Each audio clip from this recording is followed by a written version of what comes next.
कुछ नहीं तो फ़ोन लेकर के ही बच्चे बैठे रहते हैं, उससे आईज़ पे इफ़ेक्ट पड़ता है।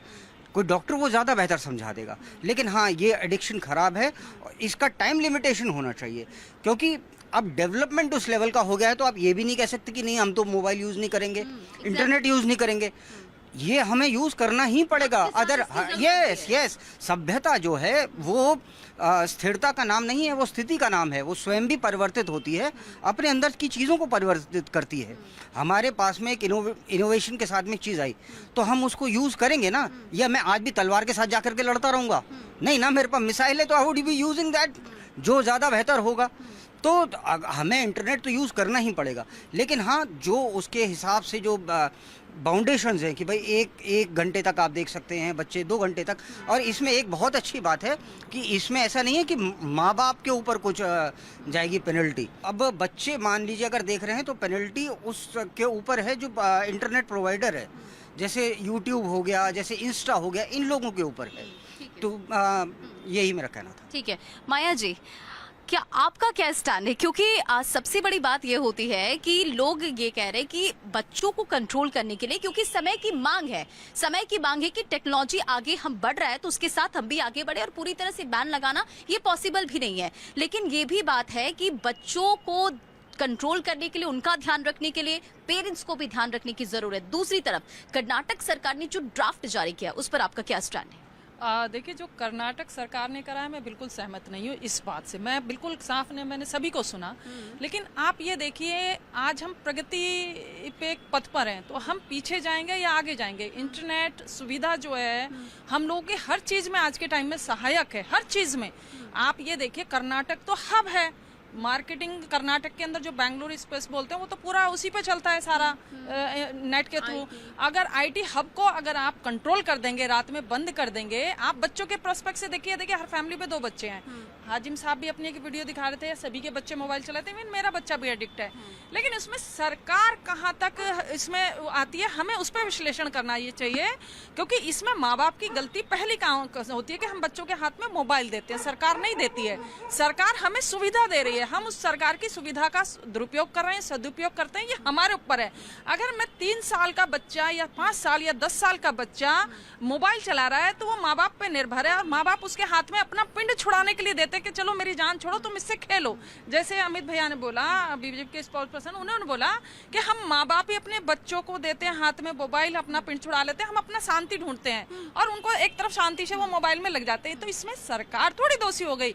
सरकार सिर्फ यहाँ पे ये इसलिए जवाबदेह है कि सरकार को यूट्यूब पे अपनी नजर रखनी पड़ेगी, जिस तरह के कंटेंट यूट्यूब पे बच्चे देखते हैं उस पे नजर रखनी पड़ेगी, ये कंटेंट पे बिल्कुल नजर रखनी पड़ेगी। आपने मेटा का बार-बार यूएसए वाला जिक्र कर रहे हैं, मेटा और यूएसए के हमें पहले ग्राउंड्स देखने पड़ेंगे ना, फैक्ट्स क्या, ग्राउंड्स किस ग्राउंड्स पे उसको पेनल्टी हुई है, क्योंकि हम अमेरिकन कल्चर में तो जीते नहीं, अमेरिकन कल्चर तो ओपन कल्चर है।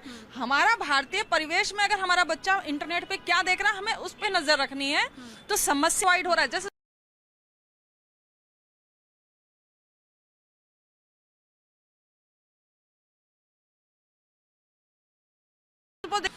पूरे राज्य का नेट सिस्टम तो नहीं बंद कर सकते। आज हम निर्भर हैं, एडिक्शन है, इवन बड़े भी।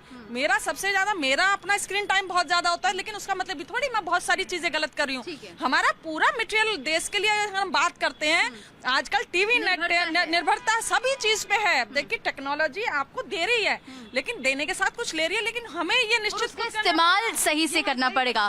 हाजी जी, कर्नाटक सरकार के फैसले का तो जिक्र हम लगातार करें, जो ड्राफ्ट जारी किया गया उसका जिक्र हम लगातार करें। इनफैक्ट ये भी कहा गया है कि जो वहां पर बच्चे हैं, अगर वो बहुत ज्यादा इससे एडिक्ट हो चुके हैं तो बकायदा उन्हें समझने, उन्हें सुधारने के लिए एक काउंसलर भी तैयार किया जाएगा, जो उसे समझेंगे और जो उसे ठीक करने की कोशिश करेंगे। और 25% टीनेजर्स ऐसे हैं जो आज इंटरनेट का शिकार हो चुके हैं, मतलब आप समझिए एडिक्टेड है।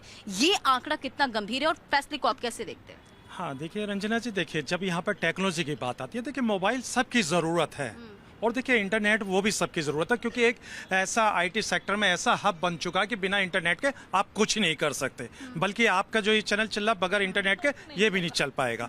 और रही बात ये कि ये जो कहते हैं कि बच्चों को लेकर, मैं कहता हूँ कि आप आजकल देख रहे हैं कि इंस्टाग्राम पे किस तरीके की वाहियात वीडियोज़ वगैरह आती हैं, जो एक ऐसा कंटेंट होता है जो पता चलता है कि बच्चे उसमें ऐसे एंट्री कर जाते हैं और उसे देखते जाते हैं। और उधर एक बात हो रहा है, आजकल गेम भी बहुत चल रहे हैं, बच्चों के हाथों में मोबाइल होते हैं, 3-4 बच्चे बैठ जाते हैं और वो गेम भी खेलते हैं। और इसके साथ साथ आपने एक चीज और भी देखी होगी, पहले एक दौर हुआ करता था कि 10 लोग बैठते थे, वो आपस में बात करते थे, लेकिन आजकल टेक्नोलॉजी में इस तरह मगन हो जाते हैं, 4 शख्स अगर एक जगह बैठे हुए तो आपस में बात नहीं करेंगे, सबके हाथों में अलग अलग मोबाइल होगा, मोबाइल के साथ वो अपनी एक अलग दुनिया में जीवित रहेगा, उसको पता नहीं, उसके बराबर में अगर कोई कांड भी हो जाता है तो उसको पता नहीं चल पाएगी। तो इस तरीके का माहौल इस इंटरनेट के जरिए बन रहा है। उन्होंने फैसला लिया, वो फैसला सराहनीय था, लेकिन वो इंटरनेट को जो बंद करने की बात कर रहे हैं तो उससे देखिए हब को नुकसान होगा। अब मैं तो ये कहना चाहता हूं बड़ी जिम्मेदारी के साथ, जब हम अपना आधार कार्ड बनाते हैं तो आधार कार्ड के अंदर हम लोगों की सारी आइडेंटिटी होती है, हमारी फिंगर भी होती है, रेटिना भी होती है। तो उसी तरीके से भारत सरकार कोई एक ऐसा ऐप लेकर आए जिससे बच्चों के जैसी बच्चे उसमें ऐप में जाएं तो उनके रेटिना से तुरंत वो कैप्चर करके वो एकदम चीज ब्लॉक हो जाए। तो ऐसा भी तो हो सकता है कहीं ना कहीं, लेकिन अगर ऐसे सॉफ्टवेयर लाएं तो मुझे लगता है कि बच्चे भी सुरक्षित रहेंगे और जो उनके पेरेंट्स है वो भी। मैं भी देखिए अपने घर की एक वीडियो दिखाता हूं जिसमें मेरे अपने घर के बच्चे देखिए किस तरीके से गेम खेल रहे हैं। अब बताइए, ये देखिए ये बच्चे, अब इनका भविष्य मैं क्या देखूं अगर मैं इन्हें हाँ सुन तो लीजिए, नहीं मैं भी यही बोलने वाली थी ना कि उसका दूसरा ऑप्शन फिर क्या रखे आप। सुन तो लीजिए भाई, हम लोगों ने मोबाइल इसलिए दिया था क्योंकि जब छुट्टी हो जाती है, ऑनलाइन उनकी क्लासें हो जाती है तो मोबाइल से ही चलती है सारी, लेकिन पेरेंट्स को ये पता नहीं चल पाता। सर आप एक तरफ करें कि कह रहे कि कर्नाटक सरकार ने जो ड्राफ्ट जारी किया वो सराहनीय है, दूसरी तरफ आप कह रहे कि जो अब इम्पोर्टेंट है ऑनलाइन क्लास चल रहा है, हमने इसी पे डिस्कशन किया ना हमने कि भाई टेक्नोलॉजी अब आगे बढ़ रही तो उसी हिसाब से हमें भी बढ़ना पड़ेगा। तो फिर आपने मोबाइल दिया तो उसे कंट्रोल करना भी तो पेरेंट्स की जिम्मेदारी होगी ना।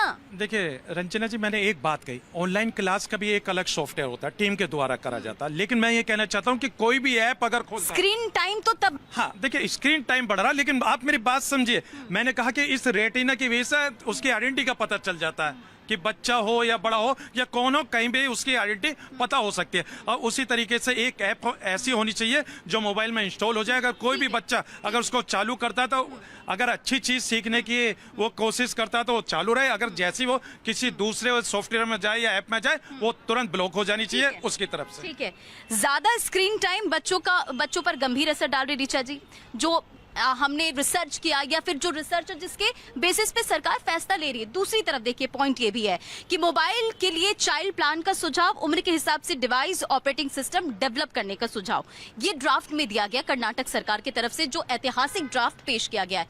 कितनी पॉसिबिलिटीज है और टेक्निकली आपको क्या लगता है कितना पॉसिबल हो पाएगा? देखिए चाइल्ड फ्रेंडली डिवाइस अगर आ जाते हैं तो ये बहुत अच्छी बात है। जैसा अभी आसिफ जी ने भी कहा कि अगर बच्चे का रेटिना जैसे आधार कार्ड में जाता है उसी तरीके से मोबाइल में भी उसको स्कैन किया जा सके।